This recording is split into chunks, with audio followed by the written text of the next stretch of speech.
துணிச்சரமாக சொல்ல முடியும். நம்ம தொடர்ந்து பேசுவோம். திரு ஜெயபிரகாஷ் காந்தி நம்மளுடைய நெறியாளர் தேவப்பிரியன் புள்ளி விவரங்களோடு இணைந்திருக்கிறார். தேவப்பிரியன், இப்போ மாவட்ட வாரியான பெர்ஃபார்மன்ஸ் என்னவாக இருந்தது அப்படின்றத பார்த்தோம். இன்னும் நிறைய புள்ளி விவரங்கள் கொடுத்துருக்காங்க. இதில் ஸ்பெசிஃபிக்காக கவனிக்க வேண்டிய புள்ளி விவரங்கள்னா என்னென்ன இருக்கு?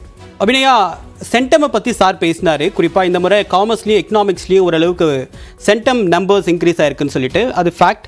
எக்கனாமிக்ஸில் இந்த முறை 3299 பேர் சென்டம் வாங்கியிருக்காங்க. காமர்ஸில் 6142.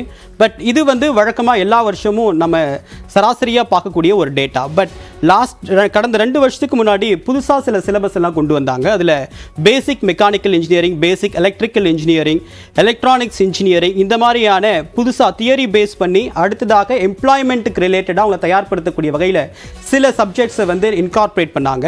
அதில் பெர்ஃபார்மன்ஸ் ஓரளவுக்கு அப்படின்றது ரொம்ப ப்ராமிசிங்காக இருக்குது.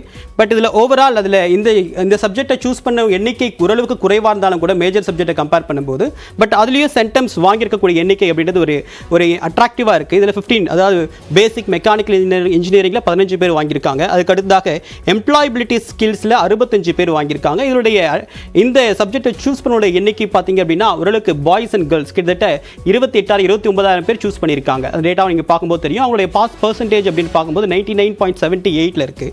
ஸோ இதெல்லாம் புதுசாக வந்த சப்ஜெக்ட். நம்ம வழக்கமாக மேக்ஸ், ஃபிசிக்ஸ், கெமிஸ்ட்ரி, எக்கனாமிக்ஸ் இதை பற்றி நம்ம பேசுவோம்.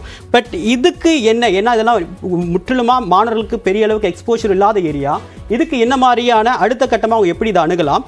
அதுக்கு அடுத்ததாக இல்லாமல் இன்னொரு முக்கியமான டேட்டா என்ன இருக்குது அப்படின்னா, சயின்ஸ், காமர்ஸ் இந்த மாதிரியான சப்ஜெக்ட் இருக்கக்கூடிய பாஸ் பர்சன்டேஜ் அப்படின்றது ஒரு வழக்கமாக நல்ல படித்த மாணவர்கள் தேர்ந்தெடுக்கக்கூடிய சப்ஜெக்ட் அப்படின்னு சொல்லிட்டு நம்ம பார்ப்போம்.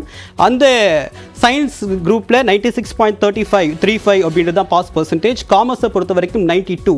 பட் அதுக்கு அடுத்து 2 இடத்துல இருக்கக்கூடிய ஏரியா அப்படின்னு பார்க்கும்போது ஆர்ட் அண்ட் ஒகேஷனல். ஆர்ட்டில் 85.67 தான் பாஸ் பர்சன்டேஜ்.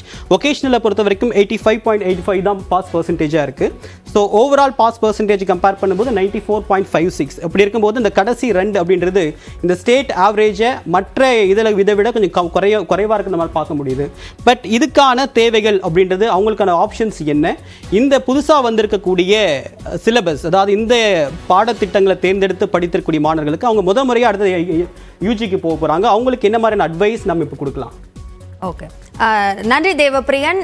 இந்த ஒகேஷனல் குரூப் எடுத்த மாணவர்கள், அதே மாதிரி ஆர்ட்ஸ் குரூப் எடுத்த மாணவர்கள், அவர்களுக்கான வாய்ப்புகள் என்ன என்பது குறித்து நாம் பேசுவோம். அதற்கு முன்பாக ஒரு சிறிய இடைவேளை.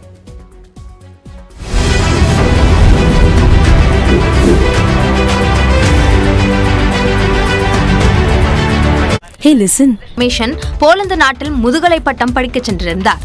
முதுகலை பட்டம் முடித்த பின்னர் போலந்தில் உள்ள USA விலானோவா பல்கலைக்கழகத்தில் ஆராய்ச்சி துறையில் ரமேஷன் பணியாற்றி